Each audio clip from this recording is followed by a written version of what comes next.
প্রিয় দর্শক, আমরা সমসাময়িক বিষয় নিয়ে আমাদের আজকের মুক্তমত শুরু করতে যাচ্ছি। সরাসরি সম্প্রচারিত মুক্তমত আমরা কথা বলব দেশের করোনার সর্বশেষ পরিস্থিতি নিয়ে। প্রিয় দর্শক, আমরা জানি যে গত ১৯ দিনে ২ শতাধিকেরও বেশি মৃত্যু হবার পর আজকে মৃত্যু ছিল ১৭৮ জন এবং আমরা দেখেছি যে বিধিনিষেধ উঠে গিয়েছে এবং সব দিকেই শুধুমাত্র শিক্ষা প্রতিষ্ঠান সহ সামান্য কয়েকটি প্রাতিষ্ঠানিক প্রতিষ্ঠান খোলা থাকা ছাড়া বাকি সব কিছুই কিন্তু খুলে দেওয়া হচ্ছে। সেই পরিস্থিতি আসলে করোনার ভয়াবহতা কী হবে, আমরা ভবিষ্যতে কী ধরনের ভয়াবহতার জন্য অপেক্ষা করছি সেটি নিয়েই কিন্তু আমরা আলোচনা করবার চেষ্টা করব। সে কারণে আজকে আমাদের এই স্টুডিওতে যে দুজন অতিথি আছেন, দুজনই এই বিষয়ে অত্যন্ত বিজ্ঞ ব্যক্তিত্ব রয়েছেন। বিশিষ্ট চিকিৎসা বিজ্ঞানী ও শিক্ষাবিদ অধ্যাপক ডাক্তার লিয়াকত আলী রয়েছেন আমাদের সাথে স্টুডিওতে। এই সাথে আরেকজন রয়েছেন জনস্বাস্থ্য বিশেষজ্ঞ ডাক্তার লেলিন চৌধুরী। অন্যদিকে আমাদের সাথে অনলাইনে যুক্ত রয়েছেন স্বাস্থ্য অধিদপ্তরের সম্মানিত মুখপাত্র সাবেক বিতার্কিক অধ্যাপক ডাক্তার মোহাম্মদ নাজমুল ইসলাম রয়েছেন আমাদের সাথে। আমরা তিনজনের সাথে কথা বলবো আসলে করোনার সর্বশেষ পরিস্থিতি এবং আমরা কি ভয়াবহতার জন্য অপেক্ষা করছি কিনা, না করোনা পরিস্থিতি আসলে কোনো না কোনোভাবে আমরা আমাদের নিয়ন্ত্রণে নিয়ে আসতে পারবো, সেই অবস্থার প্রেক্ষাপটে আমি প্রথমেই অধ্যাপক ডাক্তার লিয়াকত আলী আপনাকে দিয়ে আলোচনাটা শুরু করতে চাই। যেটি বলছিলাম যে লকডাউন শেষ হয়েছে এবং আমরা দেখেছি যে আমাদের যারা পরামর্শ কমিটি তারা বলেছে আরও 1 থেকে 2 সপ্তাহ বাড়াতে পারলে ভালো হতো। আমরা শুধুমাত্র শিক্ষা প্রতিষ্ঠান ছাড়া বাকি সব কিছুকেই দেখতে পেয়েছি খোলা রয়েছে। অনেক সময় দেখি যে আমাদের যে বিভিন্ন পর্যটন কেন্দ্র খোলা কি বন্ধ একটা মিশ্র প্রতিক্রিয়া, বুঝে উঠতে পারছে না আমাদের কমিউনিটি সেন্টারগুলো আসলে খোলা থাকবে কি বন্ধ থাকবে। এই প্রেক্ষাপটের মধ্যে দিয়ে আসলে আপনি সর্বশেষ পরিস্থিতিকে আপনি কীভাবে দেখছেন? আসলে যে সংখ্যায় টেস্ট হয় সেই সংখ্যা থেকে আমাদের দেশে বিশ্লেষণ করা খুব কঠিন এবং যেভাবে হয় রিপোর্টগুলো তাতে আমরা এখনও ঠিক বলতে পারবো না কোন দিকে যাবে। তবে দুটো বিরুদ্ধ শক্তি কাজ করছে এখানে। একটি হচ্ছে যে আমরা শিথিল করে দেওয়া, আমাদের দেশে সে অর্থে লকডাউন হয়নি, কঠোর বিধিনিষেধ, কঠোরতম বিধিনিষেধ নানানভাবে হয়েছে, সেগুলো শিথিল থেকে শিথিলতর হয়ে গেছে এখন আমরা বলতে পারি, কঠোরতর থেকে। সেই যে বিধিনিষেধ শিথিল হয়েছে তার জন্য সংক্রমণ বাড়বে, এটাই হচ্ছে স্বাস্থ্যবিজ্ঞানের যে সাধারণভাবে যেটা আমাদের ভাবনা, সেটা অবশ্যই বৃদ্ধির সম্ভাবনা অনেক বেশি। এবং সেক্ষেত্রে আমাদের যে কারিগরি কমিটি যেটা বলেছেন সেটা অত্যন্ত সঠিক, কারণ স্বাস্থ্যবিজ্ঞানের ফর্মুলা অনুযায়ী অবশ্যই আমাদেরকে আরও চালিয়ে যাওয়া উচিত ছিল। কিন্তু একটি দেশ পরিচালনায় আমরা জানি যে নানান বিবেচনা করতে হয়, সেটা যারা পরিচালনা করেন তারা নানান বিবেচনা করে নিশ্চয়ই একটি পদক্ষেপ নিয়েছেন। সেই ক্ষেত্রে আমাদের এখন বিবেচ্য হচ্ছে যে উল্টো দিকে আরেকটি বিরুদ্ধ শক্তি রয়েছে, একটি বৃদ্ধির শক্তি আবার একটি কমতির শক্তি। সেই শক্তিটা কী? একটি হচ্ছে আমরা যতই বলি না কেন কিছু না কিছু প্রাকৃতিক যে প্রতিরোধ ক্ষমতা, যেটি বিভিন্ন স্টাডিতে কোনো অনুসন্ধানে আমাদের দেশেও 70% পজিটিভিটি রেট দেখা গেছে অ্যান্টিবডির। আবার যেটি যশোর প্রযুক্তি বিশ্ববিদ্যালয় থেকে কিছুদিন আগেও 30-35% গ্রাম পর্যায়ে বা প্রান্তিক পর্যায়েও কিন্তু রেট অফ পজিটিভিটি অ্যান্টিবডিতে দেখা গেছে। তো যখন অ্যান্টিবডি পজিটিভিটি হয় এই ধরনের প্রাকৃতিক কিছু প্রতিরোধ ক্ষমতা, কিন্তু এটি ভারতেও দেখা গেছে যে আইসিএমআর গবেষণায় 70-75% পর্যন্ত রেট অফ পজিটিভিটি অ্যান্টিবডি পাওয়া গেছে।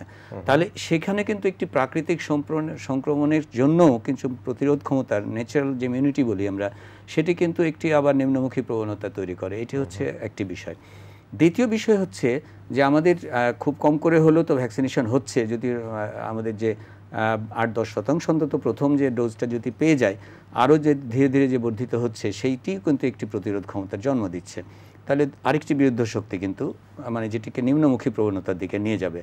আর কিছু হলো যারা এই যে দায়িত্ব পালন করছেন, যে আমাদের কিছু কিছু অন্তত প্রতিষ্ঠান বন্ধ রয়েছে, যদিও দেখা যাচ্ছে 19 তারিখে কিন্তু বলা হচ্ছে যে 19 তারিখ থেকে অন্যান্য রিসোর্ট বিনোদন কেন্দ্র খুলে দেওয়া হবে। এটি আমরা মনে করি এটা না করলেও অন্তত ভালো হতো। অন্তত এই জায়গাগুলো যেটা অতি প্রয়োজনীয় নয় সেখানে কিছু প্রণোদনা বা গরিব মানুষদের জন্য কিছু সাপোর্ট দিয়ে, বা যারা শ্রমিক ইত্যাদি, আমার ধারণা এটা ভালো ছিল। কিন্তু তারপরে আমি আগেই বললাম যে আমরা ওই বিবেচনার মধ্যে যাচ্ছি না। কিন্তু আপনার যে প্রশ্নের উত্তর, এটি এই দুই বিরুদ্ধ শক্তির মধ্যে আসলে কোন দিকে যায়। এবং আমাদের আরেকটি বড় বিষয় হয় যদি ভ্যারিয়েন্ট, যে কারণ এই যে সংক্রমণের হার 30-32% আমরা পিকে উঠেছিলাম, এখন সেখান থেকে 20-এর কাছাকাছি নেমে এসছে, এটি কিন্তু ডেল্টা ভ্যারিয়েন্টের পরে। তাহলে এই ভ্যারিয়েন্টের পরে যদি কোনো বিধ্বংসী ভ্যারিয়েন্ট আরও না আসে তাহলেই কিন্তু আমাদের তাহলে আপনি যেটি বলছেন প্রফেসর লিয়াকত আলী, আপনি বলছেন বিধ্বংসী ভ্যারিয়েন্টের কথা বলছেন, টিকার কথা বলছেন, যেখানে টিকার ক্ষেত্রে কিন্তু আমরা পাকিস্তান থেকে পিছিয়ে আছি। এখনো 52 লক্ষ টিকা দেওয়া হয়েছে 2 ডোজ, 1 লক্ষ সামথিং দেওয়া হয়েছে, 1 কোটি সামথিং দেওয়া হয়েছে হয়তো 1 ডোজ। তো সে অবস্থার প্রেক্ষাপটে আপনি যদি বলেন যে আসলে আমাদের কিছু করবার নাই, হয়তো খুলে দিতে হচ্ছে, তাহলে তো মানুষকে বাঁচিয়ে না রেখে যদি আমরা খুলে দেবার সিদ্ধান্তের দিকে পুরোপুরি যাই তাহলে আসলে কি হবে?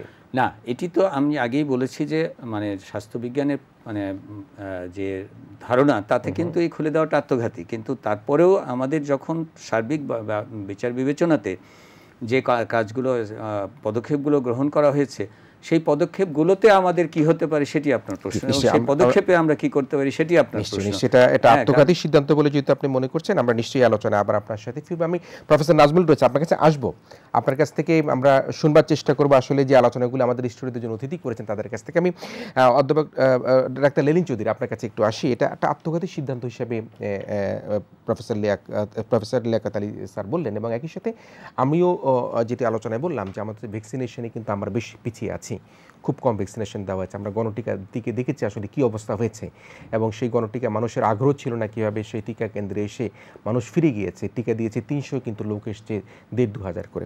তো সে অবস্থায় আত্মঘাতী সিদ্ধান্ত প্রফেসর লিয়াকত মনে করলেন, আপনি কীভাবে দেখছেন বিষয়টাকে? দেখুন, প্রথম শর্ত হচ্ছে করোনার মতো মহামারী নিয়ন্ত্রণের জন্য আমাকে সিদ্ধান্তটা নিতে হবে স্বাস্থ্যবিজ্ঞান সম্মত, কিন্তু তার বাস্তবায়ন করতে হবে সমাজবিজ্ঞান অনুযায়ী। এটি হচ্ছে প্রধান সিদ্ধান্ত। স্বাস্থ্যবিজ্ঞানের দৃষ্টিতে সিদ্ধান্তটা কি হওয়া দরকার? লকডাউন বলুন, কঠোর বিধিনিষেধ বলুন, অথবা সীমিত বিধিনিষেধ বলুন, সেটি কিন্তু জারি থাকতে হবে। প্যাকেজটা কেমন? আমরা লকডাউন বা কঠোর বিধিনিষেধে যাওয়ার আগে কতগুলো ধাপ পেরোবো, ধাপ পেরিয়ে লকডাউন বা বিধিনিষেধ দেব, সেখান থেকে বেরিয়ে আসার জন্য, নেমে আসার জন্য কতগুলো ধাপ পার হব। সেই ধাপগুলো দুর্ভাগ্যজনকভাবে আমাদের এখানে নির্দিষ্ট করা হয়নি।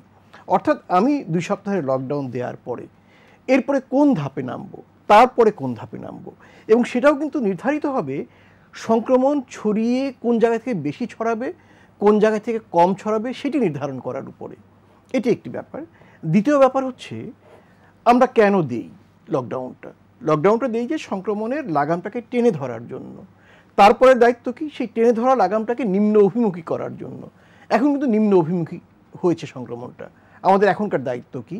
এই গতিটাকে, নিম্নগামী যে গতি, তাকে ধরে রাখা। তাকে ধরে রাখার জন্য আমরা কি করছি?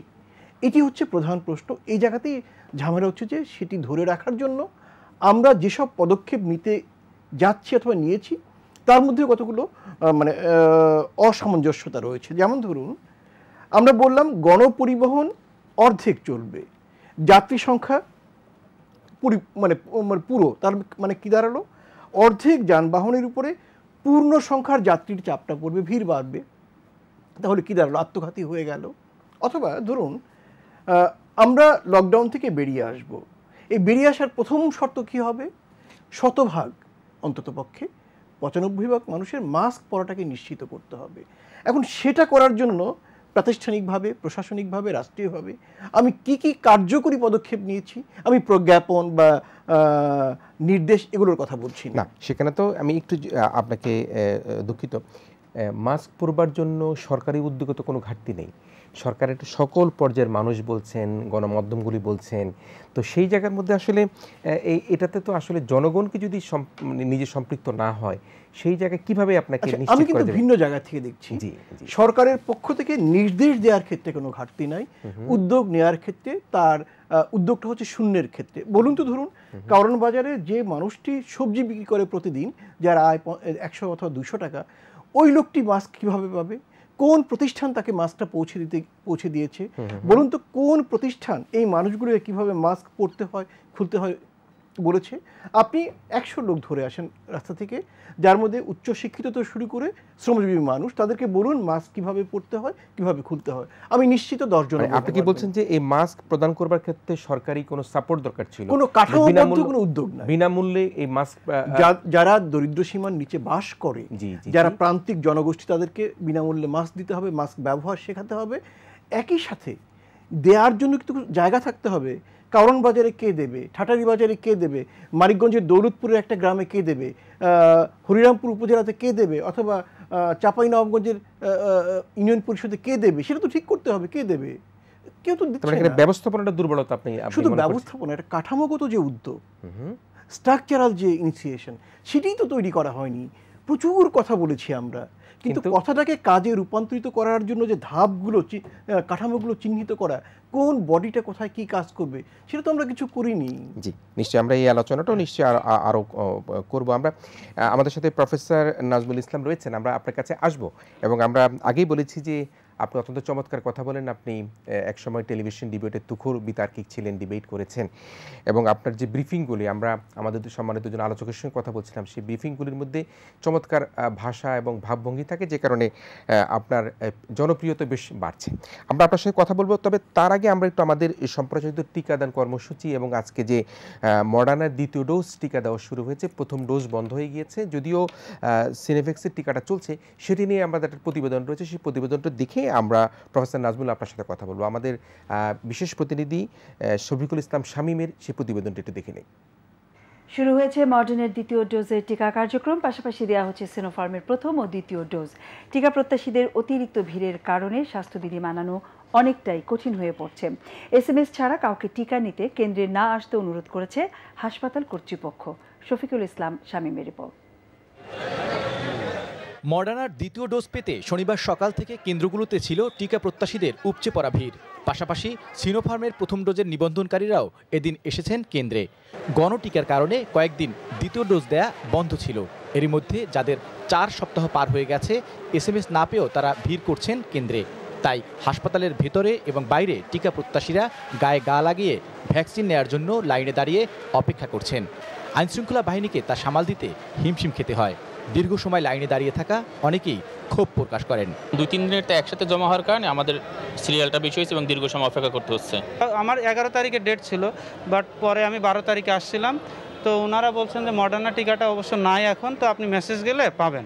আশঙ্কায় আছি যে যদি ঘুরে যাওয়া লাগে আর একদিন আসা লাগে, এটা একটা ঝামেলার কাজ। তবে হাসপাতাল কর্তৃপক্ষ বলছে SMS ছাড়া লোকজন কেন্দ্রে আসার কারণে চাপ বাড়ছে। মডার্নার প্রথম ডোজ দেয়া বন্ধ থাকলেও অনেক কেন্দ্রে সিনোফার্মের প্রথম ডোজ অব্যাহত থাকায় আলাদা লাইনের ব্যবস্থা করতে হয়েছে। প্রত্যেকটা সেন্টারে একটা সক্ষমতা থাকে 1,500 থেকে 2,000, তো প্রত্যেক দিন দেখা যাচ্ছে 4 থেকে 5,000 তারা রেজিস্ট্রেশন করে। অনেকে আছে যে মেসেজটা না পেয়ে আর্লি চলে আসে, যে আমরা হলো যে আমাদের হয়তো তারা ভাবছে পাবে না, শেষ হয়ে যাচ্ছে, এরকম আতঙ্কার কোনো কারণ নেই। মেসেজটা না পেয়ে যদি ভিড় করে, তাহলে কিন্তু যারা মেসেজটা পেয়েছে তাদেরকে দিতে আমাদের সমস্যা হয়ে যায়।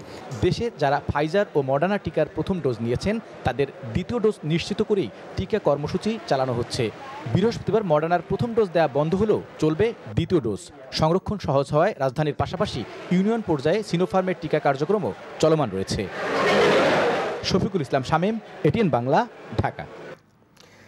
যে আমরা প্রতিবেদনটি দেখলাম। প্রফেসর নাজমুল ইসলাম, আপনি তো নিশ্চয়ই আমাদেরকে শুনতে পাচ্ছেন। আমাদের দুজন অতিথি যারা রয়েছেন, প্রফেসর নিয়াকত আলী এবং ডাক্তার লেলিন চৌধুরী, তারা দুজনেই বললেন যে আমাদের কিছু আত্মঘাতী সিদ্ধান্ত হচ্ছে বা হতে যাচ্ছে।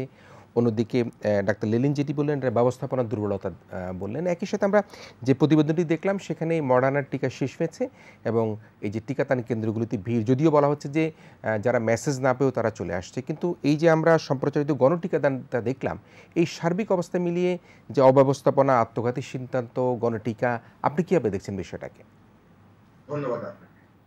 যেখানে ব্যবস্থাপনা থাকে সেখানে অব্যবস্থাপনার প্রশ্ন তো আসতেই পারে।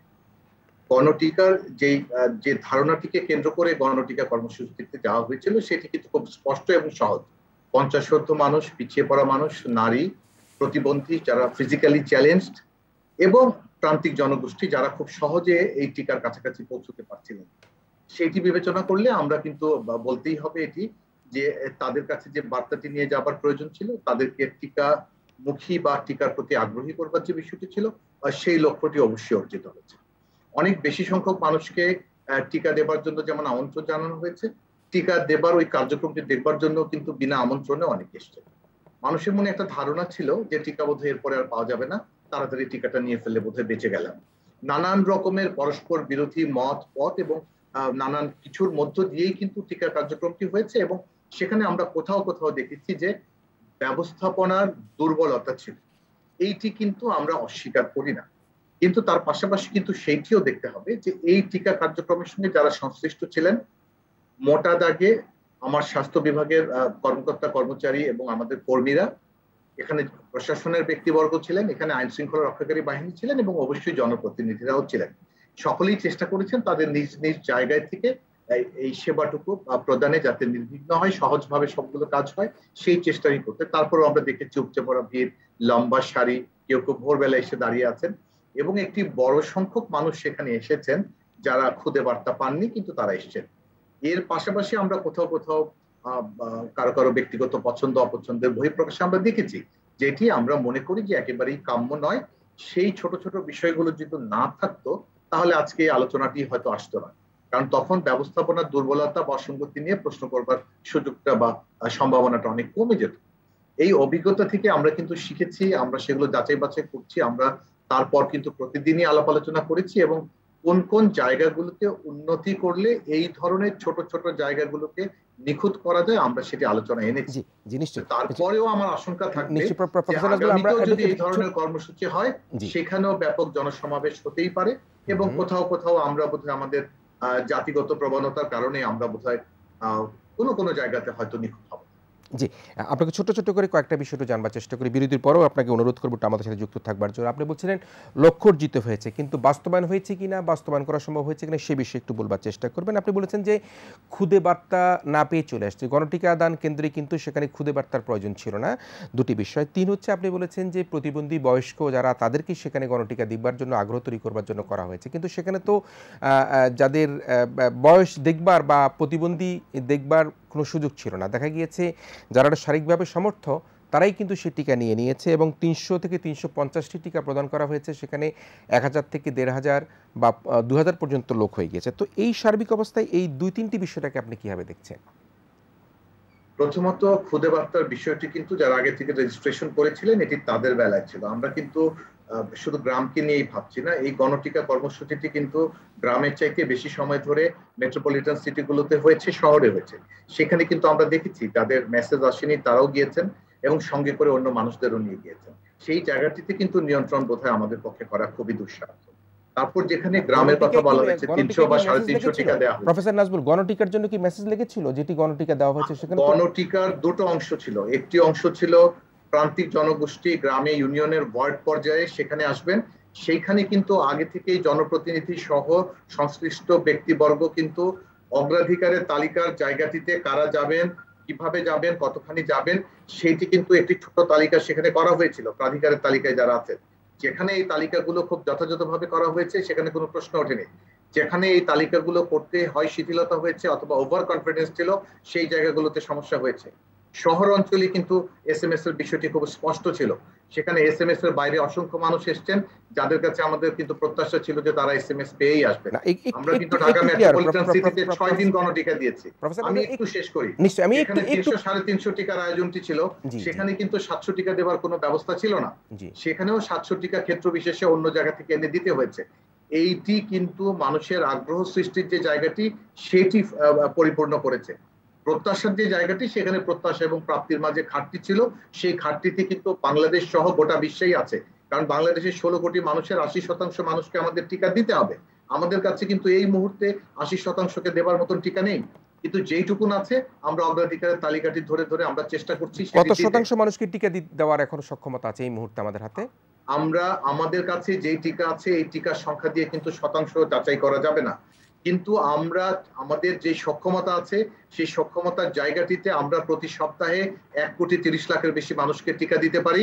আমাদের ইপিআই এর যে স্বাভাবিক কর্মকাণ্ড আছে সেটিকে অব্যাহত রেখে আমরা তো এটা পরীক্ষিত টিকার চালানটি আমরা সেভাবে পাবো কিনা, এবং যে টিকাটি আমরা পাবো সেখানে দ্বিতীয় ডোজটি আমাদের নিশ্চিত করতে হবে। কারণ আমরা এবার যে টিকা কর্মসূচিটি করেছি তাতে আমরা প্রথম ডোজ যারা পাবেন তাদের অবশ্যই আমরা দ্বিতীয় ডোজের টিকাটি দেব। সেই জায়গায় আমরা খুব রক্ষণশীল একটি অবস্থান নিয়েছি এবং তাদের টিকাটি আমরা নিশ্চিত করে রেখেছি যেটি আমরা তাদের দ্বিতীয় ডোজে দিতে পারবো।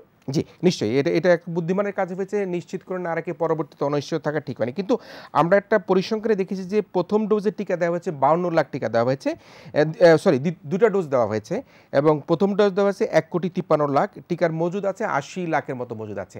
তো আমরা 1 কোটি বা 1.5 কোটি টিকা দিতে পারবো বলছেন আপনি আমাদের বিভিন্ন ইপিআই সিস্টেমের মধ্য দিয়ে, কিন্তু টিকার যদি যোগান আমরা করতে না পারি, আমরা যদি সঠিক সময় না পাই, তাহলে কি আমরা আমাদের সক্ষমতা থাকা সত্ত্বেও সেই জায়গায় কিন্তু কাঙ্ক্ষিত লক্ষ্যে প্রত্যাশার জায়গায় যেতে পারবো আমরা? দেখুন, সরবরাহের বিষয়টি কিন্তু অনেকটা পরিবেশ পরিস্থিতির উপর নির্ভর করে। মাঝখানে আমাদের কিন্তু টিকার সরবরাহ বন্ধ হয়ে গিয়েছিল। আমরা সিনোফার্ম থেকে যখন পেতে শুরু করলাম, ফাইজার বায়োএনটেকের টিকা পেলাম, মডার্না থেকে পেলাম, এবং এইটি একটু একটু করে কিন্তু গতি পাচ্ছে, এবং চীনের কাছ থেকে কিন্তু আমরা 7 কোটি টিকা সংগ্রহ করবো, এটি কিন্তু ইতিমধ্যে আপনারা জেনেছেন। তার পাশাপাশি কোভ্যাক্স ফ্যাসিলিটি থেকে আমরা কিন্তু 6,80,00,000 ডোজ টিকা পাবো, যেটি তারা প্রতিশ্রুতি দিয়েছে বছরের মধ্যেই দিবে। খানিকটা আমরা পেয়েছি, বাকিটুকু আমরা প্রত্যাশা অনুযায়ী পেতে চাই। এর পাশাপাশি কিন্তু জনসনের 7 কোটি টিকা আনবার জন্য সরকার উদ্যোগ গ্রহণ করেছেন। তার আমাদের পক্ষ থেকে প্রস্তাব গিয়েছে, তারা সেটিতে এগ্রি করেছে, কিন্তু কবে নাগাদ পাবো এই সময়সীমাটি কিন্তু এখনো নির্ধারণ হয়নি। আমরা খুব দ্রুত সেই টিকাগুলো চাই। তার পাশাপাশি স্পুটনিক ভির 1 কোটি টিকা আনবার জন্য আমরা আমাদের ইচ্ছা ব্যক্ত করেছি, এবং সেটিও আমরা মনে করি যাচাই বাছাই শেষে তারাও হ্যাঁ সূচক সম্মতিটি দেবেন। কাজে এটি একটি চলমান প্রক্রিয়া। পৃথিবীর কোনো দেশেই যাদেরকে টিকা আমদানি করতে হয় তারা একেবারে পুরো জনগোষ্ঠীর কাঙ্ক্ষিত পরিমাণ টিকাটি পান না। সাপ্লাই চেনে টিকা আসতে থাকে এবং তারা দিতে থাকেন। নিরবিচ্ছিন্ন সরবরাহের উপর নির্ভর করে আপনি কতখানি দিতে পারবেন। আজকে আমাকে যদি 2 কোটি ডোজ টিকা নিশ্চিত করা হয়, আমি কালকেই 1 সপ্তাহের মধ্যে 1 কোটি ডোজ দিয়ে দিতে পারি, তাতে আমার অনেক বেশি মানুষ খুবই অভিনন্দন পাওয়ার যোগ্য। বিষয়টি হচ্ছে সাপ্লাই চেইনের উপরে সরবরাহটি যথাসময়ে, এটা খুবই অভিনন্দনযোগ্য যে আমরা আসলে খুব দ্রুতই আমাদের ইপিআই সিস্টেম বা আমাদের স্বাস্থ্যকর্মী বা আমাদের কাঠামো দিয়ে আমরা করতে পারবো। কিন্তু সময় মতো যদি টিকা আমরা না পাই, তাহলে আমরা বছরের শেষে যদি টিকা পাই, আমরা কি সেই অবস্থার প্রেক্ষাপটে আমাদের যে করোনার এখন ডেল্টা ভেরিয়েন্ট বা করোনার যে এখন মহামারী ছড়ছে, তাহলে আমরা সেটা তখন পেয়ে আমাদেরকে আসলে আশানুরূপ সাফল্য আমরা পাবো? দেখুন, এই প্রশ্নটিও কিন্তু খুবই আপেক্ষিক, কারণ আমরা কিন্তু এখন টিকা পেতে শুরু করেছি, প্রতি সপ্তাহেই কিন্তু আমাদের টিকা আসছে। এই সপ্তাহে এসছে, সামনের সপ্তাহে আসবে, এটি একটি চলমান প্রক্রিয়া। আমরা যদি থমকে যাই কোনো কারণে, তখন আমাদের যে গতিটি আছে এই গতিটিকে আমরা হয়তো নতুন ভাবে রিঅ্যাসেস করতে হবে। কিন্তু তার আগ পর্যন্ত আমরা যেহেতু নিরবিচ্ছিন্ন সরবরাহটি পেয়ে যাচ্ছি, কাজেই আমরা আশাবাদী আমাদেরকে হতেই হবে। তার কারণ এখানে হতাশার কোনো জায়গা নেই। যারা টিকা গ্রহণ করেছেন তারাও স্বাস্থ্যবিধি মেনে চলবেন, যারা এখনো টিকা পাননি আমাদেরকেও স্বাস্থ্যবিধি মেনেই চলতে হবে। তার কারণ হচ্ছে আমাদের বাংলাদেশে 16 কোটি বা 17 কোটি মানুষের জন্য তার দ্বিগুণ পরিমাণ ডোজেস অফ ভ্যাকসিন আমাদেরকে পেতে হবে, এবং সেই পাবার যে জায়গাগুলো আছে সম্ভাব্য প্রতিটি উৎসেই কিন্তু সরকার যোগাযোগ করেছে, আমরা যোগাযোগ করেছি, এবং সেই যোগাযোগের আমরা কিন্তু দেখতে পাচ্ছি যে টিকা আসছে। কাজে আমাদেরকে বিশ্বাস রাখতে হবে, আস্থা রাখতে হবে, এখানে হতাশার কোনো সুযোগ নেই। জি, তো এই যে হতাশার কোনো জায়গা নাই তিনি বললেন, কিন্তু আসলে এখন আমাদের হাতে টিকা আছে বলা হচ্ছে 82 লক্ষ টিকা আছে। এখন 82 লক্ষ টিকা কি প্রথম ডোজ বা দ্বিতীয় ডোজ মিলিয়ে কিনা সেটি কিন্তু আমাদের কাছে জানা নেই। হয়তো বা মডার্নার টিকা হতে পারে সেকেন্ড ডোজ, বা সিনোভ্যাক্সের টিকা হতে পারে সেকেন্ড ডোজ। আসলে তাহলে প্রথম ডোজ দেওয়ার জন্য কতটুকু মজুদ আছে সেটি আমার কাছে তথ্য নেই। তারপরও হতাশার জায়গা নেই, কিন্তু মানুষ তো ভিড় করছে, মানুষ তো টিকা চাচ্ছে। আপনি কীভাবে দেখছেন? ধন্যবাদ। আসলে অধ্যাপক নাজমুল সাহেব যেটা বললেন সেটাই সত্যি, যে আসলে আন্তর্জাতিক ক্ষেত্রে ভ্যাকসিন উপনিবেশবাদ এবং ভ্যাকসিন জাতীয়তাবাদ, নানান ধরনের কূটনৈতিক, রাজনৈতিক, অর্থনৈতিক এত জটিলতা রয়েছে যে সাপ্লাই চেন নিশ্চিত করা আসলে খুব সহজ হবে না। উনি যেটা বললেন সরবরাহের ব্যাপারটিতে, কিন্তু তিনিও যদিও মানে পাইপ লাইনের কথা বলেছেন, কিন্তু তিনি নিশ্চিতভাবে তিনিও বলতে পারবেন না, কেউই আসলে বলতে পারে না। এখন আমাদের বাস্তবতার মুখোমুখি হওয়া খুব প্রয়োজন। টিকার আসলে উদ্দেশ্যটা কি?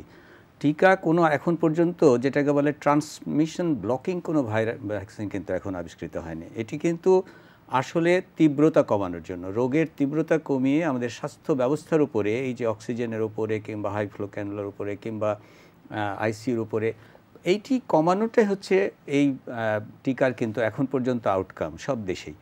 এই জন্য দেখা গেছে যে প্রথম দিকে যে উচ্ছ্বাসটা ছিল, উন্নত দেশও ছিল যে আমরা বোধহয় হার্ড ইমিউনিটিতে পৌঁছে যাব, আমাদের বোধহয় সংক্রমণ ইরাডিকেট করা, যেটাকে যেমন স্মল পক্সে বা অনেক ক্ষেত্রে আমরা করেছি, সেই আশা থেকে কিন্তু এখন সবাই বিশ্ব আবার ফিরিয়ে গেছে।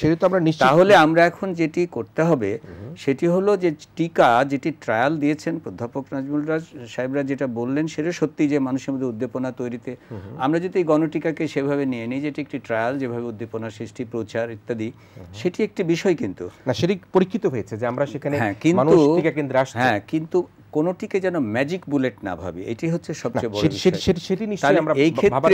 এই ক্ষেত্রে টিকার উপর নির্ভরশীলতা একটা বিষয়, কিন্তু এর মানে অধীনে আপনি যদি লক্ষ্য করেন যে তাহলে এই যে প্রায়োরিটি অগ্রাধিকার ভিত্তিক টিকা দেওয়া, সেই টিকাতে যারা বয়স্ক, যাদের মধ্যে কোমরবিডিটি রয়েছে, আর যারা ইয়াঙ্গার অনেক কম বয়স্ক কিন্তু তাদের মধ্যে যারা বেশি সংক্রামক হতে পারে, হোটেল রেস্টুরেন্ট কিংবা ছাত্রীদের জন্য যে স্পেশাল যে টার্গেটেড, শ্রমিকদের জন্য টার্গেটেড পরিবহন শ্রমিক, এইসব বিষয়গুলো এখন থাকতে হবে। এবং থাকার মূলে কি থাকবে, উনি নিজেও কিন্তু যেটা বলেছেন যে কোনো জায়গায় ব্যবস্থাপনা খুব ভালো হয়েছে, যেটা ডক্টর লেনিন বলেন সেটা খুব গুরুত্বপূর্ণ, যে ব্যবস্থাপনা এটিকে আর গণ রাখলে চলবে না, এটিকে কিন্তু পরিকল্পিত টিকা। সেক্ষেত্রে আপনি যেটি বলছিলেন যে আমাদের যে ছাত্রদের জন্য, গণপরিবারের জন্য, হোটেল রেস্তোরাঁর জন্য, তাদেরকে প্রায়োরিটি বেসে বয়স্কদেরকে বা কোমরবিডিটি আছে তাদেরকে দিবার জন্য, তো সেই সক্ষমতা কি আমাদের আছে? সেই সক্ষমতার আবার গোড়ার কথায় যেতে হয়। আসলে সেই সক্ষমতার জন্য যেগুলো বিধিনিষেধের কথা বলছিলাম, কঠোরতম যেটা আপনি প্রথম না একসঙ্গে সবকিছু এখন বিধিনিতা, টিকাকে বিচ্ছিন্নভাবে চলবে না, ভাবলে চলবে না। সমস্ত রকম যে পরিকল্পনা, আমি একটু পরে হয়তো আপনাকে পরে যদি সুযোগ পাই বলবো, কোভিড-19কে আর বিচ্ছিন্নভাবে ভাবার কোনো অবকাশ নেই। কারণ এই যেভাবে ছেড়ে দেওয়া হচ্ছে, এটাকে ফেরানো কিন্তু খুব কঠিন হবে এই কঠোর বিধিনিষেধকে। এখন যদি টিকার ক্ষেত্রে বলেন, তাহলে গোড়ায় সমস্যাটা কোথায়? সমস্যাটা হলো জনসম্পৃক্ততা। জনসম্পৃক্ততা যেখানে দেখা গেছে যে স্থানীয় যে কাউন্সিলর বলুন, স্থানীয় জনপ্রতিনিধি একটি সুন্দর একটি গ্রুপ তৈরি করে একদম প্রত্যন্ত অঞ্চল থেকে মানুষকে নিয়ে এসেছেন, অগ্রাধিকার তৈরি করেছেন, সেখানে কিন্তু যাদের পাওয়ার কথা তারা আগে পেয়েছে। আর যেখানে এই ধরনের গণসম্পৃক্ততা নেই, এবং সেটা আপনার সেখানে তো আমি একটু আপনাকে মনে করে দিই, সেখানে বলা হয়েছে আপনি আপনার শুধুমাত্র ন্যাশনাল আইডি কার্ড নিয়ে টিকা দান কেন্দ্রে আসবেন, আপনি সেখানে টিকা দিতে পারবেন। এখন সেই গণসম্পৃক্ততা যখন ভেবেছিল যে মানুষ আসবে কি না আসবে, সে কারণে হয়তো এই জায়গাটা ছিল, কিন্তু জনসম্পৃক্ততার কথা যেটা বলছেন সেটি পরবর্তীতে ভাবা হয়েছে। আমি আবারও বলবো যে এইটি হচ্ছে আমাদের সবচেয়ে দুর্বলতা। আমরা যদি 1.5 বছরের সবলতার দিক অনেক রয়েছে আমাদের, কিন্তু সবচেয়ে দুর্বলতা হচ্ছে এই পরিকল্পনার ক্ষেত্রে জনসম্পৃক্ততা সৃষ্টি সহ টিকা একটি তার উপাদান মাত্র, কিন্তু সেই টিকাদান কর্মসূচিকে যুক্ত করতে হবে একই সঙ্গে মাস্ক পরা, স্বাস্থ্যবিধি তৈরি করা, জনসমাগম পরিহার করা ইত্যাদি, যে বা এড়িয়ে মানে সম্পূর্ণ করা না, এই বিষয়গুলোর সঙ্গে সম্পৃক্ততা করা। এবং এখন চলে আসবে যে আমরা তাহলে যেহেতু সব কিছু খুলে দিচ্ছি, সেই জন্য তাহলে যে প্রত্যেক ব্যক্তির দায়িত্ব শুধু মাস্ক পরার মধ্যে সীমাবদ্ধ না, তার ডায়াবেটিস যদি নিয়ন্ত্রণে না থাকে তার ঝুঁকি বেশি, মানে তো সবকিছু নিয়ন্ত্রণে থাকা, তাহলে সবকিছু একসঙ্গে একগুচ্ছে প্যাকেজ আসতে হবে। জি ডাক্তার লেলিন সাহেব, যদি আমি প্রফেসর নাজবুল, আপনি একটু শুনছেন আমাদের কথা, আমরা যেটি শুনলাম সেটি হচ্ছে যে সাপ্লাই চেইনের কথা বলা হচ্ছিল। সাপ্লাই চেইন ঠিক থাকলে আমরা টিকা পাবো, আস্তে আস্তে টিকা দিচ্ছি, আমরা শুনতে পাচ্ছি, শুনতে পাচ্ছি। তো সে অবস্থায় সাপ্লাই চেইন ঠিক তো কূটনৈতিকভাবে কি আমাদের সেখানে কোনো ঘাটতি আছে কিনা? আমরা শুধুমাত্র দেখেছি যে প্রথমে একটা ভারতের টিকার উপর নির্ভরশীল ছিলাম, প্রশ্ন উঠেছিল কেন আমরা অন্য কোনো কোম্পানির সাথে, অন্য কোনো দেশের সাথে যাইনি। এখন সেই প্রশ্ন কিন্তু এখন অতীত হয়ে গিয়েছে। এখন আমরা গণটিকা দিতে গিয়ে দেখেছি যে টিকার আমাদের একটা ঘাটতির কথা দেখা যাচ্ছে। তো এখানে কি এই টিকা প্রাপ্তিতে কি আমাদের এত সক্ষমতা থাকার পরেও কি আমরা সেখানে কূটনৈতিকভাবে আমাদের আর একটু বেশি স্ট্রং হওয়ার প্রয়োজন আছে কিনা? আমাদের টাকা পয়সা আছে কেনার, আমাদের লোকবল আছে টিকাটাকে মানুষের শরীরে প্রবেশ করানোর, মানে পুশ করানোর, এ দুটো আমাদের আছে। আমাদের টিকা নাই। টিকা থাকার জন্য আমাদের কি করা দরকার? টিকা যারা উৎপাদন করে তাদের সাথে যোগাযোগ করা দরকার। ধরুন কয়েকদিন আগে আমাদের স্বাস্থ্যমন্ত্রী জানালেন যে জানুয়ারি 2022-এর মধ্যে 21 কোটি ডোজ টিকা আমরা পাবো। আচ্ছা, দ্বিতীয় প্রশ্ন আসে কিভাবে পাবো? জনসন অ্যান্ড জনসনের সাথে থেকে আমরা পাবো 7 কোটি ডোজ। চীনের 7 কোটি ডোজ আমরা পাওয়ার পথে।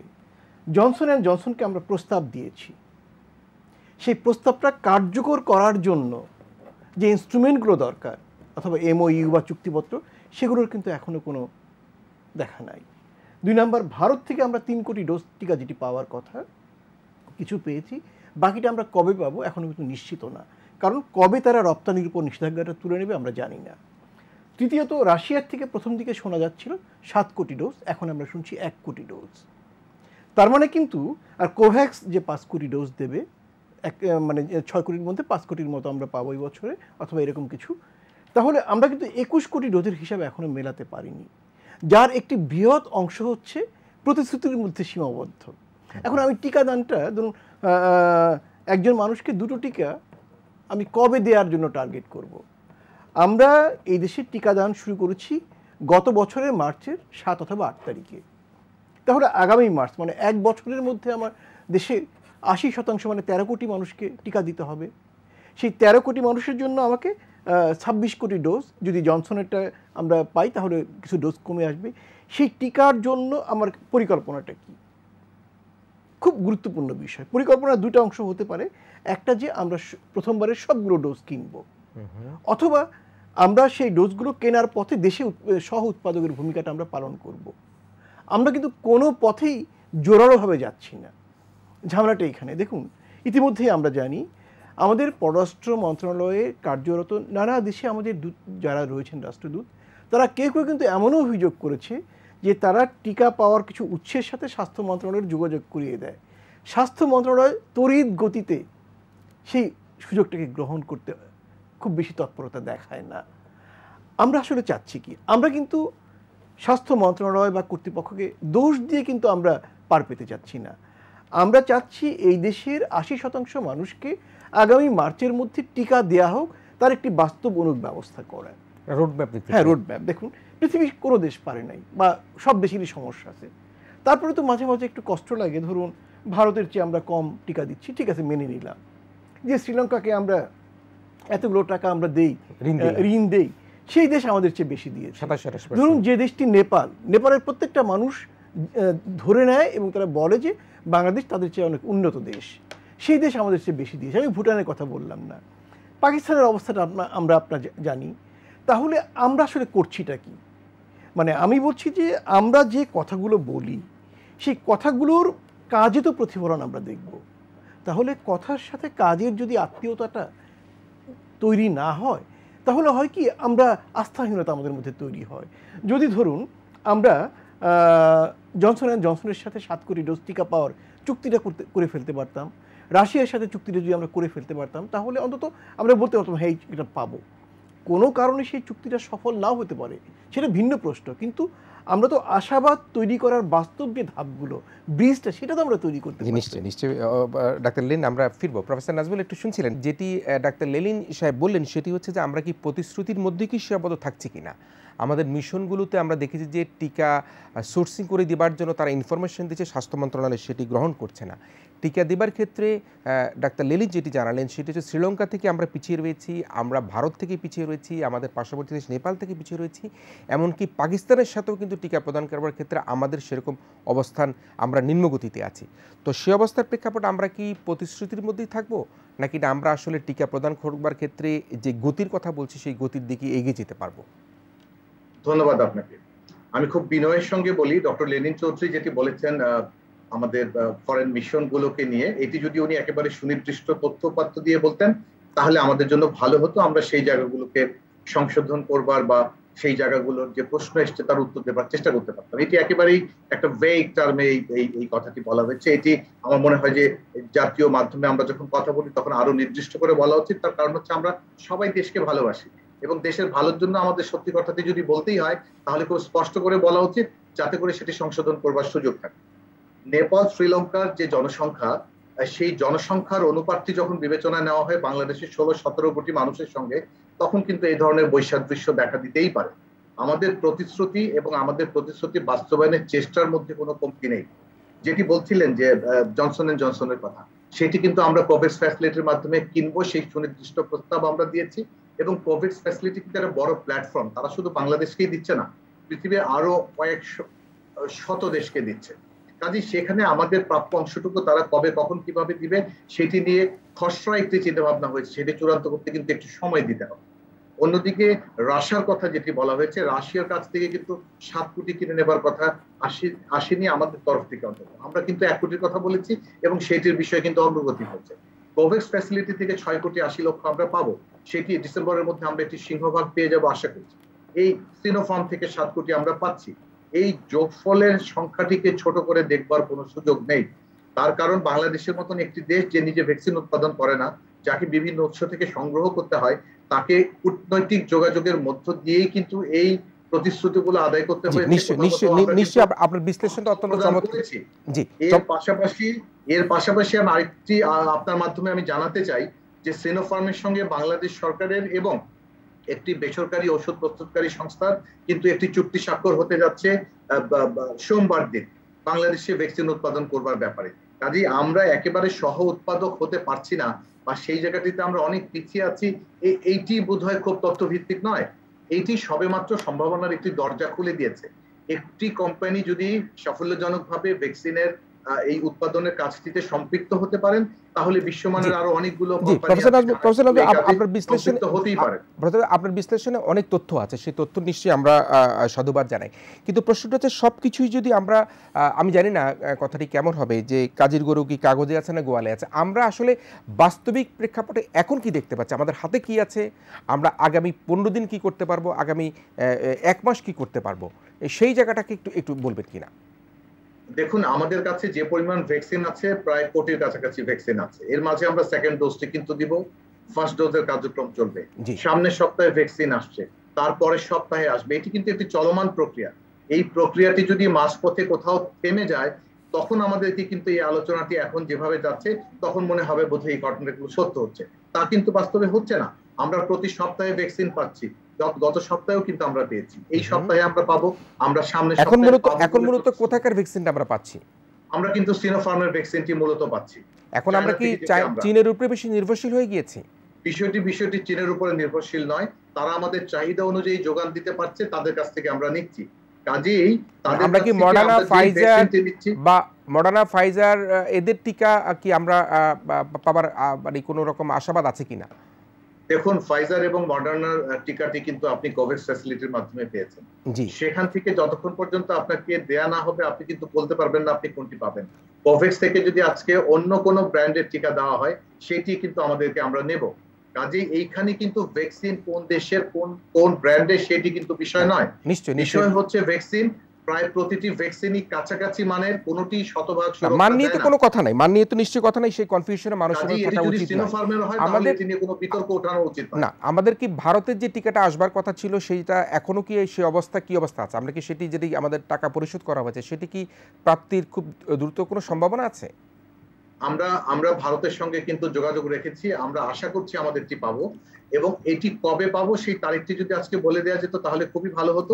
কিন্তু সেই তারিখটি যেহেতু আমাদের কাছে নেই, আমরা শুধু বলতেই পারি এইটুকু যে এই টিকাটি পাবার আশা আমরা করছি, কিন্তু সেই আশায় বসে না থেকে আমরা কিন্তু বিকল্প উৎস থেকে টিকা সংগ্রহ করবার চেষ্টাটি করছি, এবং আমরা পাচ্ছি। এই মুহূর্তে আমরা সিনোফার্মের কাছ থেকে পাচ্ছি, সেগুলো আমরা গ্রহণ করছি। এর পাশাপাশি আমরা কিন্তু অন্য উৎস, সেটি কোভ্যাক্সের মাধ্যমে যেটি আমরা কিনতে চেয়েছি, আমরা স্পুটনিক ভি আমরা পেতে চাচ্ছি। এই আলাপ আলোচনাগুলো কিন্তু চলমান আছে, আমরা প্রতিশ্রুতিটি পেয়েছি এবং আমাদেরকে আস্থা রাখতেই হবে। তার কারণ হচ্ছে এখানে আস্থা রাখা ছাড়া তো দ্বিতীয় কোনো বিকল্প নাই। জি, আমি একটি সর্বশেষ বিরতি থেকে আরেকটু আপনাকে শেষ প্রশ্নটি করি। এখন আমরা চীন থেকে আমরা যে 7 কোটি টিকা পাবো নভেম্বরে, নিশ্চয়ই এটা অভিনন্দনযোগ্য, এবং বলছেন প্রতি সপ্তাহে টিকা আসছে। তাহলে এই চীনের সাথে যদি আমরা এই সাপ্লাই চেইনটা আগে থেকে যদি আমরা করে রাখতাম, সেটি কি আমাদের জন্য মঙ্গল হতো কিনা? যেটি বলা হচ্ছে তারা ট্রায়ালের জন্য আসছিল, ট্রায়াল থেকে তারা চলে গিয়েছে বা তারা অফার করেছিল, সেই জায়গাটিকে আমাদের কোনো ঘাটতি ছিল কিনা, আপনি কিভাবে দেখছেন? দেখুন, কান নিয়েছে চিলে, আমরা কিন্তু চিলের পিছনে দৌড়াতে শুরু করি, এইটি কিন্তু জাতিগত বৈশিষ্ট্য। চীন ট্রায়াল দিতে বাংলাদেশে এসেছিল, এবং সেই ট্রায়ালটি কেন হয়নি এটি নিয়ে বহু আলোচনা হয়েছে। আমি আজকে এই পরিসরে সেটি নিয়ে কথা বলতে চাই না। মনে রাখতে হবে যে চীন এই ভ্যাকসিনটি উৎপাদন করেছে, তারা তাদের মতন করে বিভিন্ন দেশে বিপণন করছে, এবং বাংলাদেশ শুরু থেকে তাদের সঙ্গে যোগাযোগে ছিল বলেই এই ভ্যাকসিনটি এখন এই পর্যায়ে এসে আমরা এটি পাচ্ছি। এর সঙ্গে রাজনীতি আছে, এর সঙ্গে অর্থনীতি আছে, এর সঙ্গে কূটনীতি আছে। কাজে এই জায়গাটিতে কিন্তু মনে রাখতে হবে যে কোনো কিছুতেই কিন্তু শেষ কথা বলে কিছু নেই। চীন যে ট্রায়ালটি যেভাবে বাংলাদেশে করতে চেয়েছিল, যেটি বিভিন্ন সময়ে বলা হয়েছে বাংলাদেশে করা যায়নি, সেই বাস্তবতা, সেই প্রেক্ষাপটটি কিন্তু এই মুহূর্তে আলোচনা করে কোনো লাভ নেই। আমাদের এই মুহূর্তের আলোচনাটা হওয়া উচিত কোন উৎস থেকে আমরা ভ্যাকসিন পাবো, ভ্যাকসিন না পাওয়া পর্যন্ত আমাদের কৌশলটি কি হবে, জনগণের সম্পৃক্ততাটি আমরা কিভাবে বাড়াতে পারি, এবং অবশ্যই সেখানে রাজনীতিবিদ, উন্নয়ন কর্মী, সমাজসেবক, শিক্ষক সহ বিভিন্ন স্তরের মানুষের প্রাত্যহিক অংশগ্রহণটি থাকতে হবে।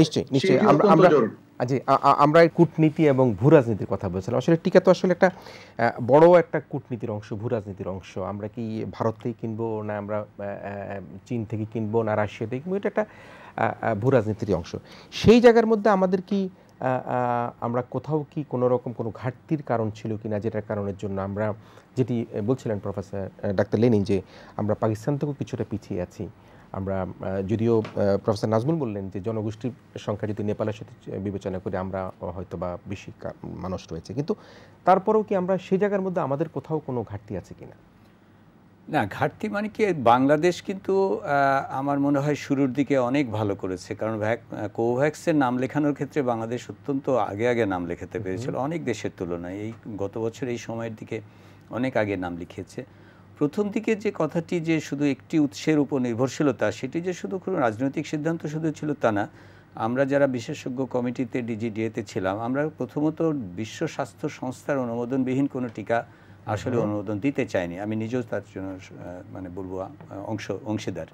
কিন্তু পরবর্তীতে যখন জানুয়ারি ফেব্রুয়ারির দিকে দেখা গেল যে বিশ্ব স্বাস্থ্য সংস্থা মডার্না বা ফাইজার বা অন্যান্য টিকাকেও অনুমোদন দিতে দেরি করছে, সেই সময় কিন্তু আমরা আমাদের কৌশল পাল্টাতে হলো দেশের প্রয়োজনে। তারপরে কিন্তু আমরা দ্রুত তখন সিদ্ধান্ত নিলাম যে বিশ্ব স্বাস্থ্য সংস্থার অনুমোদন ছাড়াও যদি আমরা বৈজ্ঞানিক তথ্য উপাত্ত যদি সঠিকভাবে পাই তাহলে কিন্তু দিতে শুরু করবো। এবং সাইনোফার্মের টিকাও কিন্তু আমরা বিশ্ব স্বাস্থ্য সংস্থার 7 দিন আগে আমরা বিশেষজ্ঞ কমিটি থেকে বলেছি সরকার অনুমোদন দিয়েছে। কৌশলে ভুল ছিল, কৌশলে না, আমি মনে করি যে শুরুর দিকে যেখানে চীন যদি বলা হয়, চীন থেকে যদি এটার সৃষ্টি হয়ে থাকে তাহলে তারা যদি এটা ভ্যাকসিন আবিষ্কার করে, আমি যেমন এখন আপনাকে কংক্রিট উদাহরণ বলি, আমরা সাইনোভ্যাককেও দেওয়ার সময় অনেক বেশি শর্ত দিতে হয়েছিল, কারণ সাইনোভ্যাকের যে তথ্য উপাত্তগুলো কিন্তু অত স্বচ্ছ ছিল না, প্রকাশিত ছিল না। আমরা স্পুটনিককে দেওয়ার সময় দেখেছি লানসেটে যে তথ্যপাত্র তারা দিয়েছিল চমৎকার ছিল। সাইনোফার্মেরও কিন্তু অন্তত পক্ষে সেকেন্ড ট্রায়ালটা মানে ফেজ 2 ট্রায়ালটার তথ্যপাত্র খুব ক্লিয়ার ছিল। সাইনোফার্মেরটাও সময় আমরা বিশ্ব স্বাস্থ্য সংস্থার সঙ্গে আগে যোগাযোগ করে কিছু আগে থেকে বার্তা নিয়েছিলাম। সাইনোভ্যাক দেখুন, সাইনোভ্যাক কিন্তু চিলিতে এবং অন্যান্য দেশে প্রমাণিত হচ্ছে যে তার ডেল্টা ভেরিয়েন্টের প্রতিরোধ ক্ষমতা 40% মতো, এবং হ্যাঁ অনেক কম। তাহলে সেসব ক্ষেত্রে কিন্তু আমাদের সাইনোভাকে দেওয়ার সময় কিন্তু আমরা প্রচুর কশনারি নোট দিয়ে রেখেছি।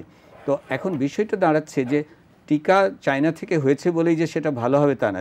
চায়নার অনেক রকম যেটাকে বলা হয় অনেক দেশেরই অনেক স্বচ্ছতার সমস্যা থাকতে পারে, কিন্তু আমার কথা হলো এটা কোন দেশ বড় কথা না। এখন দেখা গেছে যে সাইনোফার্ম বলি যেগুলো আমাদের দেশে এখন দেওয়া হয়েছে সেগুলো কিন্তু মোটামুটি সবই প্রায় কাছাকাছি। আচ্ছা, এইটাতে আমার মনে হয় এই জায়গাতে ভুল ছিল। আপনার একটা কথার সাথে একটু প্রফেসর নাজমুলের সাথে যুক্ত করে নিই একটুখানি। প্রফেসর নাজমুল, যেটি প্রফেসর লিয়াকত আলী বললেন সেটি হচ্ছে যে সাইনোভ্যাকের ডেল্টা ভেরিয়েন্টে সেটি হচ্ছে যে 40%, সেই জায়গায় কি আপনার কোনো বিশ্লেষণ আছে কিনা, যেহেতু ডেল্টা ভেরিয়েন্টটা একেবারেই পুরোপুরিভাবে মহামারী আকারে বেশি ছড়াচ্ছে? দেখুন, আমরা কিন্তু সাইনোফার্মের টিকাটি দিচ্ছি, সাইনোভ্যাক আমরা এখনো দিতে শুরু করিনি, নাম্বার 1। নাম্বার 2 হচ্ছে নাইমামার চেয়ে কানামামা ভালো, মোটেই ভ্যাকসিন নেই। সেখানে যদি আপনি সাইনোভ্যাকের ভ্যাকসিনটিও একটি নির্দিষ্ট সংখ্যক মানুষকে দিয়ে দেন, তাতেও যদি তার 40-50% যদি প্রতিরোধ করবার সক্ষমতাটি তৈরি হয়, সেইটিও আমি মনে করি মন্দের ভালো, একেবারেই ভ্যাকসিন না দেওয়ার চাইতে। তার কারণ হচ্ছে মানুষকে রক্ষা করবার জন্য সম্ভাব্য যতগুলো পথ আছে তার মাঝে ভ্যাকসিন হচ্ছে একটি, এটি অ্যাবসলিউট নয়, কিন্তু সেইটি পরোক্ষভাবে কিন্তু রক্ষা করে। কাজেই আমাদেরকে কিন্তু সেই ক্ষেত্রে তথ্যপাত্র যদি সঠিক থাকে, বিজ্ঞান যদি তার পক্ষে থাকে, তাহলে ভ্যাকসিন দিতে হবে। যত বেশি সংখ্যক মানুষকে যত তাড়াতাড়ি ভ্যাকসিন দিয়ে দেওয়া যায় ততই কিন্তু নিরাপদ। কাজেই সেই ক্ষেত্রে একেবারে এইসব ক্ষেত্রে নতুন কৌশল রয়েছে, আমি যুক্ত করছি। কারণ এইটি ঘটনা ঘটে গেছে যে থাইল্যান্ডে কিন্তু প্রচুর সাইনোভ্যাক দেওয়া হয়েছিল, হ্যাঁ, ইন্দোনেশিয়ায় প্রচুর সাইনোভ্যাক দেওয়া হয়েছিল, চিলিতে দেওয়া হয়েছে, তখন বুস্টার ডোজ দিতে হচ্ছে অন্য আরেকটি ভ্যাকসিনের, সাইনোফার্ম হোক, মডার্না হোক বা আমাদের অন্য Pfizer, Oxford AstraZeneca, booster dose দিয়ে এটাকে আবার পূরণ করে কভার করা হচ্ছে। এখন আমরা যেগুলো পাচ্ছি সেগুলি কি, কারণ হ্যাঁ ওগুলো হচ্ছে কি, যখন সাইনোভ্যাকের এই কথাটা বলছি আমি, তখন তো ডেল্টা ভেরিয়েন্ট ওইভাবে আসেনি আমাদের বিবেচনার মধ্যে ছিল। 50% উপরে WHO বলেছে যদি কার্যকারিতা হয়, কার্যকারিতা কিন্তু আবার অনেক রকম ব্যাপার আছে। কার্যকারিতা মানে সংক্রমণ প্রতিরোধ না, কার্যকারিতা হচ্ছে যে তীব্র অসুখ প্রতিরোধ, অর্থাৎ তাহলে আমরা যখন সাইনোভ্যাক যেটা দিচ্ছি, বিভিন্ন সাইনোভ্যাক দিচ্ছি না, আমরা সাইনোফার্ম দিচ্ছি, এগুলো নিয়ে কোনো সমস্যা নেই। যে আমরা একটু ডাক্তার লিন আপনার কাছে আসছি একটুখানি, যে আমরা বিস্তারিত শুনলাম নাইমামার চেয়ে কানামামা ভালো বলো, নিশ্চয়ই আমরা তো চাই যে অন্ততপক্ষে কিছু না কিছু হোক। তো সেই অবস্থা আসলে আমরা তো পুরা মামাটাকে চাই, সেই চাবার ক্ষেত্রে আপনি কি মনে করেন? আচ্ছা, ধন্যবাদ। প্রথমত দুটো বিষয় একটু পরিষ্কার হওয়া দরকার।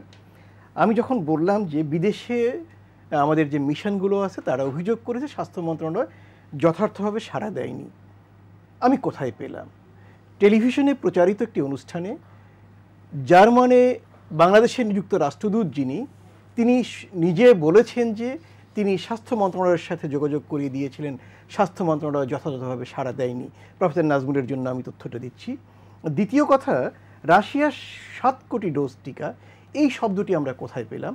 স্বাস্থ্য মন্ত্রণালয়ের বরাতে এটি সমস্ত সংবাদপত্রে প্রকাশিত হয়েছে, সেখান থেকে কিন্তু আমরা এটা পেয়েছি। এবং আমি জানার মতে আজকের দিন পর্যন্ত স্বাস্থ্য মন্ত্রণালয় এই তথ্যটিকে ভুল বলে প্রত্যয়ন করেনি। আচ্ছা, জনসন অ্যান্ড জনসন আমরা প্রস্তাব পাঠিয়েছি, ধরা গেল আমি প্রিন্সেস ডায়নাকে বিয়ের প্রস্তাব পাঠালাম, ধরা গেল উনি রাজি হওয়ার পরে তো বিয়ের ব্যাপারটা অগ্রসর হবে। আমরা প্রস্তাব পাঠিয়েছি, প্রস্তাবটা যখন সাড়া দেবে এবং একটি চুক্তিতে উপনীত হওয়ার মতো অবস্থা হবে, তখনই কিন্তু আমরা বলবো যে আমাদের প্রাপ্যতার দিকে আমরা অগ্রসর হচ্ছি। বিষয়টা কেমন? আমরা যে ভ্যাকসিনগুলো পাচ্ছি এটাকে ছোট করে আমি দেখছি না, এটা সমস্ত অর্থেই আমাদের সাফল্য। কিন্তু ওই যে কানা মামারা তো আমি পুরো মামাটাকে পেতে চাইতো, তাহলে কি করতে হবে? আমি এই দেশের একজন মানুষ, আমার স্বজন করোনায় আক্রান্ত হয়ে মারা গিয়েছে গতকাল, আজকে সকালে। আমার চাহিদাটা কি? যে আমি অন্তত ভ্যাকসিন আমার চারপাশে আমাকে দেয়া হোক, যেন আমি মৃত্যুর দিকে না যাই। তখন তো আমি প্রতিশ্রুতির শব্দের যে বাহারগুলো, অসাধারণ উচ্চারণে মানুষকে মোহিত করা, আমি তো এটি দেখব না। আমি ভ্যাকসিনটা চাইবো। সেই ভ্যাকসিন চাইবো কবে? আমাকে রোডম্যাপটা দেখাতে হবে। যেমন চীনের ভ্যাকসিন আমি পাচ্ছি, আমি কিন্তু নিশ্চিত চীনের ভ্যাকসিন পাচ্ছি। আমি কোভ্যাক্সিন ভ্যাকসিন এই বছরের মধ্যে আমি 6,80,00,000 ডোজের যেটি দেওয়া হচ্ছে ওটি বাদে বাকিটা পাবো, আমি নিশ্চিত। কিন্তু আমাকে তো পেতে হবে 26 কোটি ডোজ। আমাকে তো 26 কোটি, আমার ক্ষুধা হচ্ছে 26 কোটি ডোজের। আমাকে আপনি যদি 12 কোটি ডোজের খাবার সামনে রেখে বলেন চিন্তা করো না খাবার আসছে, আমি তো উদ্বিগ্ন হবই। আমার সেই উদ্বিগ্নতাকে আপনি কিভাবে দূর করবেন? আপনি দূর করবেন যে আরও যে টিকা আসে সেটি নিশ্চয়তারা বিধান করে। যারা এই কাজের সাথে যুক্ত তারা আপ্রাণ সময় দিচ্ছে, তাদের ত্যাগকে তিতিক্ষাকে আমি কম মূল্যায়িত করছি তা না, আমার স্বাস্থ্য মন্ত্রণালয় চেষ্টা করছে না তা না, কিন্তু আমার প্রয়োজনের মতো করে তাকে তো চেষ্টা করতে হবে, সেই জায়গাটাই হতে আমরা চাই। এবং এ কারণেই কিন্তু আমরা যখন কথা বলি না, এবং নিশ্চিতভাবেই তথ্য নির্ভর কথাগুলো তো বলি, সেটা কিন্তু পাশ কাটিয়ে যাওয়ার কোনো উপায় নেই। ধরুন আমি 10 দিন আগে রাস্তায় পড়ে গিয়ে আমার পা খোড়া হয়ে গিয়েছে, এখন যদি 10 দিন পরে এসে বলি আজকে আমি দৌড়াতে পারছি না, কেন পা খোড়া হয়েছিল সেই আলোচনাটা প্রাসঙ্গিক না, তাহলে কি দাঁড়ালো? এটি তো একটা চমৎকার কৌশল, চার্চিলীয় কৌশল, যে কথার মধ্য দিয়ে বাস্তবতাকে পাশ কাটিয়ে যাওয়া। এখন আমাদের দরকার কি? দেখুন, আমার লোকজন গণটিকা নেওয়ার জন্য ভিড় করেছে। আচ্ছা, লোকজন তো আগে ভিড় করে না, এখন ভিড় করলো কেন? আমি খোঁজ নিয়েছি, আপনার রিপোর্টার বলেছে যে গণটিকা নেয়ার জন্য প্রত্যেকটা জনপ্রতিনিধি, ইউনিয়ন পরিষদ চেয়ারম্যান, ইপি সহ সবাই বলছে তোমরা জাতীয় পরিচয়পত্র নিয়ে চলে যাও, তোমাদের টিকা দেওয়া হবে। লোকজন দলে দলে তাদের কথাই গিয়েছে। যাওয়ার পরে জানা গিয়েছে 300 লোককে টিকা দিবে। ভেরি গুড, তাহলে দরকার কি ছিল? 1,5-2 হাজার মানুষের মধ্যে 300কে সিলেক্ট করে বাকিদের পাঠিয়ে দেওয়া, কারণ বাকিরা লাইনে সারা দিনের পর দিন দাঁড়িয়ে থাকবে, অজ্ঞান হয়ে পড়ে যাবে। আচ্ছা দেখুন, আবার কোনো কোনো সেন্টারে 300-র জায়গায় 50টি টিকা। আপনি আমাকে প্রশ্ন করবেন কোন সেন্টার? আমি বলছি মতলব দক্ষিণ উপজেলা হেলথ কমপ্লেক্সে 50টি টিকা ছিল। আচ্ছা, তো সেখানে মানুষ ফিরে গিয়েছে। ব্যাপারটা কি দাঁড়ালো? অব্যবস্থাপনার কথাটা আমরা, অবশ্যই ব্যবস্থাপনা আছে বলেই তো অব্যবস্থাপনা, কিন্তু ঝামেলা হলো স্বাস্থ্য মন্ত্রণালয়ের সাথে, স্বাস্থ্য বিভাগের সাথে করোনা প্রতিরোধী কার্যক্রম শুরু হওয়ার পর থেকে অব্যবস্থাপনা, অদক্ষতা, অনিয়মের যে সিলমোহরটা লেগে গিয়েছে, আমরা তো আশা করছি সেই কলঙ্কের সিলমোহর থেকে স্বাস্থ্য মন্ত্রণালয় মুক্ত হবে, স্বাস্থ্য অধিদপ্তর মুক্ত হবে। তা না হলে তো আমাদের জনগণের প্রত্যাশা তো পূর্ণ হয় না। সব মিলে আমাদের দরকার কি? আমাদের দরকার মৃত্যু প্রতিরোধের জন্য, করোনার তীব্রতা প্রতিরোধের জন্য আমার টিকা দরকার। জি নিশ্চয়ই নিশ্চয়ই, আমরা দেখি সময় পেলে আবার আসবো। প্রফেসর নাজমুল শুনছিলেন আপনি, আমি একটু যদিও আপনি অনলাইনে শুনতে পেয়েছেন কিনা, যেটি বললো পাশ কেটে যাবার কোনো সুযোগ নেই এবং প্রতিশ্রুতির বাহার কিন্তু আমি শুনেছি, দলে দলে দিতে চাই। জি, সেটি হলো মার্কিন যুক্তরাষ্ট্র, যেখানে মডার্না এবং ফাইজারের মতন দুটো খুব বিশ্বখ্যাত ব্র্যান্ডের ভ্যাকসিন তৈরি হয়, সেই যুক্তরাষ্ট্রে কত শতাংশ মানুষ সমস্ত কিছু থাকবার পর টিকা দিয়েছে। যুক্তরাজ্যে তার চেয়ে বেশি সংখ্যক মানুষ টিকা দিয়েছেন, এবং আজকে আমরা জেনেছি যে ভারতে প্রায় 53 কোটি মানুষ কিন্তু টিকা দিয়ে ফেলেছেন। 100 কোটির বেশি দেশের একটি বড় দেশ ভারত, যারা নিজেরাও কিন্তু টিকা উৎপাদন করেন এবং বাইরে থেকেও কিন্তু তারা পেয়েছেন। আজকে বাংলাদেশে ডক্টর লেনিন চৌধুরী একজন বিশিষ্ট জনস্বাস্থ্য বিশেষজ্ঞ, এবং আমি সাংঘাতিক রকম তাকে পছন্দ করি। তার আমি মুগ্ধ হয়ে শুনছিলাম ডক্টর লেলিন চৌধুরীর কথা, এইখানে কথামালার কিছু নেই, এখানে প্রতিশ্রুতিরও কিছু নেই, এটা হচ্ছে বাস্তবতা। প্রথমত হচ্ছে বাংলাদেশের মানুষকে আমরা আমাদের শতভাগ কনফিডেন্সে নিয়েই আমরা বলতে চাই, তাদের জন্য টিকা সংগ্রহ করবার জন্য সরকার সম্ভাব্য প্রতিটি উৎস থেকে তার সাধ্যের যেটুকুন সীমা আছে এই জায়গাতে কিন্তু কোনো আপোষ করেনি, নাম্বার 1। নাম্বার 2, সব জায়গাতেই যে আমরা সফল হয়েছি সেটি কিন্তু আমরা বলি না, আমাদের ব্যর্থতাও আছে, আমরা ঠিক সময়ে অনেক কিছুই করতে পারিনি। কিন্তু যেই কাজগুলো ঠিক সময় করতে হয়, কোভ্যাক্স ফ্যাসিলিটিতে জয়েন করা, টিকা সংগ্রহ করে টিকা কার্যক্রমটি শুরু করে দেওয়া, এটুকু কিন্তু আমরা ঠিক সময়েই করেছি, সেইটুকু স্বীকার করতে হবে। মাঝখানে ভারতের বিশেষ পরিস্থিতির কারণে আমরা টিকা পাইনি, সেটি ভূ রাজনীতি বলি, সেটি টিকা রাজনীতি বলি, যাই বলি না কেন, সেই বাস্তবতাটিও কিন্তু আমাদেরকে বর্তমান প্রেক্ষাপটেই বিবেচনা করতে হবে। চীনের সঙ্গে যে চুক্তিটি হয়েছে, যে টিকা পেয়েছে, উনি বলেছেন যে আলাপ আলোচনা হলেই বিয়ে হয় না, এটি সত্য। কিন্তু প্রাথমিক আলাপটি যখন হয়, এনগেজমেন্ট যখন হয়ে যায়, আংটি বিনিময় যখন হয়ে যায়, তারিখ যখন নির্ধারণ হয়ে যায়, তখন কিন্তু সেই বিষয়টির হয়ে যাবার সম্ভাবনাটাই কিন্তু 99% বেশি হতে যায়। সেটি বাস্তবস্থ না হয়। কোভ্যাক্স ফ্যাসিলিটির কাছে আমরা নির্দিষ্ট করে নির্দিষ্ট সময়সীমা দিয়ে চেয়েছি, আপনি অনেক বিচক্ষণ আলোচক, সেটি আমরা পাবো বলেই আমরা আশা করি। এইখানে হতাশ হলে কি লাভ হবে? আজকে মনে হলো যে আমরা পেলাম না, তাতে কি আমাদের আজকের পরিস্থিতিটির উন্নতি হবে? মোটেও উন্নতি হবে না। একটুখানি ছড়ানো হচ্ছে, আশাবাদী হওয়া ভালো। নিশ্চয়ই আমরা আশাবাদী, আমরা খুবই আশাবাদী, কিন্তু আমাদের যা আছে সেই জায়গাটি নিয়ে আমরা বারবার অ্যাসেস করছি, রিঅ্যাসেস করছি। চায়নার কাছে আমরা যেটি 1.5 কোটি ছিল সেটিকে আমরা 7 কোটিতে গিয়েছি, আরো যদি জোগাড় করা সম্ভব হয় সেটি আমরা করব। জি নিশ্চয়ই। প্রফেসর রাজুল, আমি একটু আপনাকে আমার দুইটা বিষয় শুনবার জন্য অনুরোধ করি। সেটা হচ্ছে আপনার বিশ্লেষণ আসলে খুব চমৎকার এবং আপনি খুব ভালো বিশ্লেষণ করেন।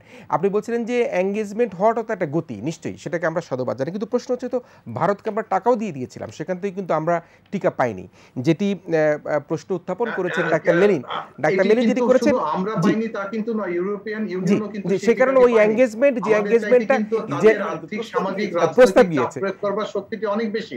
কাজেই এই বাস্তবতাগুলো মেনে নিয়েই এই বিশ্বে আমাদেরকে বসবাস করতে হয়, এবং কাজেই যেটি আমরা পাইনি সেটি কিন্তু আমরা পাবো।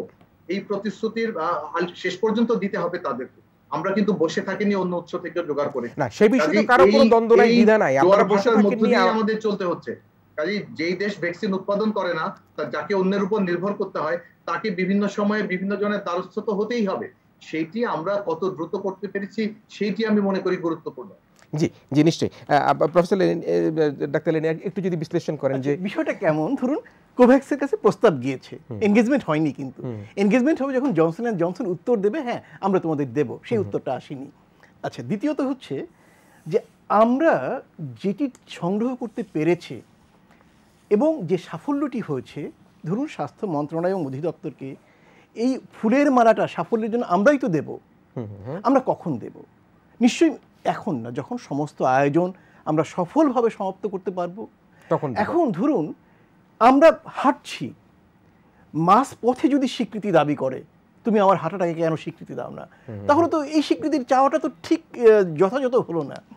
আমরা আমাদের আরাধ্য কাজটা শেষ করব।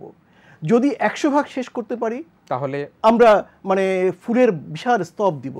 যদি 90 ভাগ হতে পারে আমরা অভিনন্দন জানাবো। যদি 80 ভাগ হয় আমরা ফুলের শুভেচ্ছা জানাবো। যদি 70 ভাগ হয় আমরা তাদেরকে আমরা সেই প্রত্যাশার দিকে চাচ্ছি। আমরা একেবারে শেষের দিকে আছি, আপনার কাছে শুনতে চাই আসলে দুজনের বিশ্লেষণের মধ্যে। আসলে এই ধরনের বিতর্কের শেষ হবে না, কারণ কোভ্যাক্স ছিল আসলে মূল উৎস সারা বিশ্বের জন্য এই প্রোটেকশনটা, এবং কোভ্যাক্স এই জনসন জনসনের প্রস্তাব না, কোনো জায়গায় প্রস্তাব না। কোভ্যাক্সে আসলে ইকুইটির ভিত্তিতে সারা দুনিয়াব্যাপী একটা পলিসির মাধ্যমে সাপ্লাই করার কথা। সেই জায়গাটিতে বিভিন্ন বৈশ্বিক রাজনীতি, বৈশ্বিক অর্থনীতি, কূটনীতির কারণে বিষয়টি বাস্তবায়িত হচ্ছে না। এটি হচ্ছে ফ্যাক্ট। কিনে এই আমাদের মতো দেশ সরাসরি কিনে টিকা দেওয়ার উদ্দেশ্যটা কিন্তু প্রধান উদ্দেশ্য ছিল না। বাস্তবতা এখন এটিকে পরিবর্তিত করেছে, এবং অন্যান্য অনেক উন্নত দেশের স্বার্থপরতা আপনি জানেন আজকে বুস্টার ডোজের পারমিশন হয়েছে, যেখানে বিশ্ব স্বাস্থ্য সংস্থা এবং জাতিসংঘ যেখানে অন্য কথা বলেছে। এই বাস্তবতাতে আমাদেরকে অনেকভাবেই কিন্তু এগোতে হবে। আমাদেরকে একই সঙ্গে দৌড়ের সময়ও হাততালি দিতে হবে, আবার দৌড় শেষও দিতে হবে, আমাদেরকে উৎসাহ দিতে। আমি একটা শেষ কথা বলি, আমরা যতই চেষ্টা করি একটা সময়ের মধ্যে একটি 13 কোটি লোককে যেহেতু টিকা দেওয়া সম্ভব হবে না, সুতরাং আমাদেরকে অবশ্যই ভেবে নিতে হবে, কারণ কারো কারো প্রতিরোধ ক্ষমতা শেষ হয়ে যাবে, কারো কারো আবার শুরু হবে, কারো কারো এটি বিস্তৃত হয়ে যাবে, এবং এটা সারা দুনিয়ার বাস্তবতা যে হার্ড ইমিউনিটি আমাদের ভাবাটা একদম সুদূর প্রসারী বিষয়। আমাদেরকে এই করোনা নিয়ে বাঁচতে হবে। সুতরাং টিকার সঙ্গে সঙ্গে এটি যেমন একটি খুব জরুরি, আমাদেরকে সমন্বিত স্বাস্থ্য ব্যবস্থা, সেটি হচ্ছে অন্যান্যগুলোকে যুক্ত করে কিভাবে প্রতিরোধ ক্ষমতার রোড ম্যাপ করা যায়, এটি ভাবতে হবে। এটি যেন ম্যাজিক বুলেট না ভাবি আমরা, এটি হচ্ছে। প্রফেসর নাজমুল ইসলাম, আমরা শেষ করতে চাই আপনাকে দিয়ে, আপনার এই টিকা গ্রহণকারী বা আমরা যারা সাধারণ জনগণ রয়েছে, আমাদের জন্য আপনাদের পক্ষ থেকে কোনো মেসেজ আছে কিনা, সর্বশেষ কোনো মন্তব্য আছে কিনা?